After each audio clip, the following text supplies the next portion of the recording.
आज पार्टी पदभ्रमित हो चुकी है। इस रावत जी का बस्ता उठाने का काम करते थे हम। ऐसी एक दौर आया था जब हम लोग गाँव को जाते थे और लोग पत्थर मारने का काम करते थे। नमस्कार, आप देख रहे हैं प्रतिपक्ष संवाद। मैं हूं आपके साथ विनोद जोशी। अल्मोड़ा से बड़ी खबर आ रही है। साल के पहले दिन अल्मोड़ा कांग्रेस को बड़ा झटका लगा है। कांग्रेस के वरिष्ठ प्रदेश उपाध्यक्ष, पूर्व में कांग्रेस के नगर से लेकर प्रदेश तक के पदों में रह चुके पूर्व दर्जा मंत्री बिट्टू कर्नाटक ने देहरादून में एक प्रेस कॉन्फ्रेंस करके कांग्रेस के लिए हमेशा के लिए अलविदा कह दिया है। निकाय चुनाव के समय बिट्टू कर्नाटक का कांग्रेस को छोड़ना कांग्रेस के लिए आगामी नगर निकाय चुनाव में एक बड़ी चुनौती बन सकता है। आपको बता देना चाहेंगे कि पूर्व दर्जा मंत्री कर्नाटक कांग्रेस पदाधिकारी होने के साथ साथ सामाजिक एवं सांस्कृतिक कार्यक्रमों में भी बढ़ चढ़कर भागीदारी करते थे एवं एक ठोस जनाधार वाले नेता थे। उनका निकाय चुनाव से ऐन वक्त पर कांग्रेस को छोड़ना कांग्रेस के लिए बड़ा झटका माना जा रहा है। देहरादून में आयोजित प्रेस वार्ता में बिट्टू कर्नाटक ने कहा कि कांग्रेस में नैतिक मूल्यों का अब कोई स्थान नहीं रह गया है। लगातार पार्टी कार्यकर्ताओं की उपेक्षा हो रही है, जिसका जीता जागता उदाहरण नगर निगम चुनाव में पार्टी के कार्यकर्ताओं को मेयर का टिकट न देकर बाहरी व्यक्तियों को पार्टी का टिकट देकर सर आंखों पर बिठाना है। उन्होंने कहा कि जो कार्यकर्ता वर्षों से कांग्रेस को मजबूत करने का काम कर रहे हैं, चुनाव के ठीक वक्त उसको दरकिनार कर दिया गया है। उन्होंने कहा कि कांग्रेस पार्टी में अनुशासन नाम की कोई चीज नहीं रही है। केवल पैसे वाले पैरासूट प्रत्याशियों को लाकर कार्यकर्ताओं के सर पर बिठाया जा रहा है। उन्होंने कहा कि अल्मोड़ा ओबीसी सीट होने के बाद कांग्रेस ने अपने जमीन से जुड़े कार्यकर्ताओं को टिकट न देकर मात्र एक दिन के भीतर बाहरी व्यक्ति को कांग्रेस की सदस्यता दिलाकर टिकट दे दिया।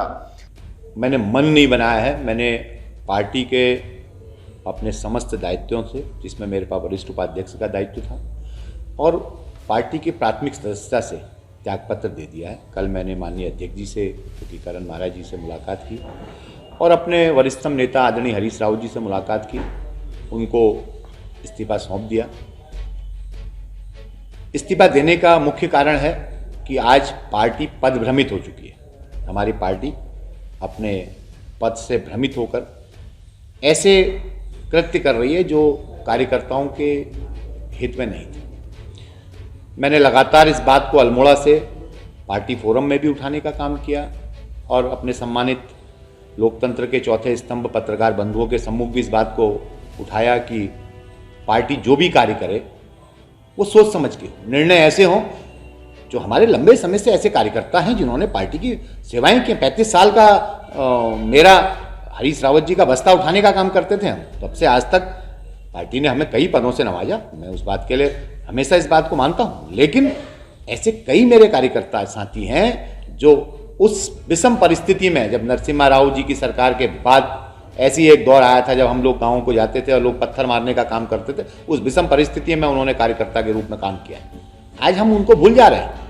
आज हम मैंने पैरासूट शब्द का प्रयोग उस समय भी किया था जब महिला सीट हमारी अल्मोड़ा में हुई थी। और मैं आप लोगों के सम्मुख कहना चाहता हूं, बहुत ईमानदारी के साथ कहना चाहता हूं, मैंने 2022 में दावेदारी की थी।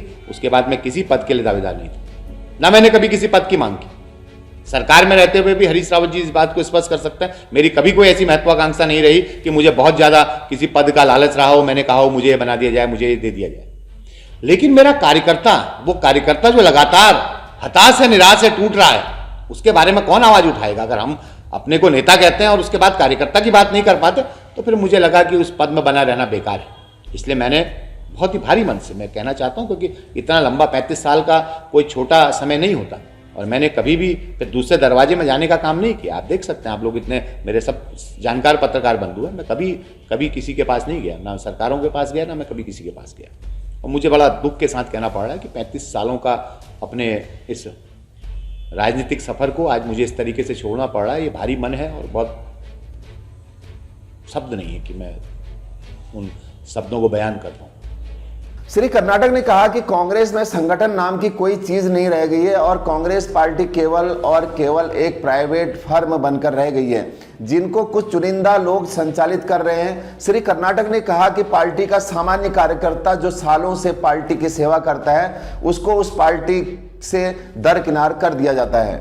इसी प्रकार की खबरों को देखने के लिए आप देखते रहे प्रतिपक्ष संवाद। नमस्कार।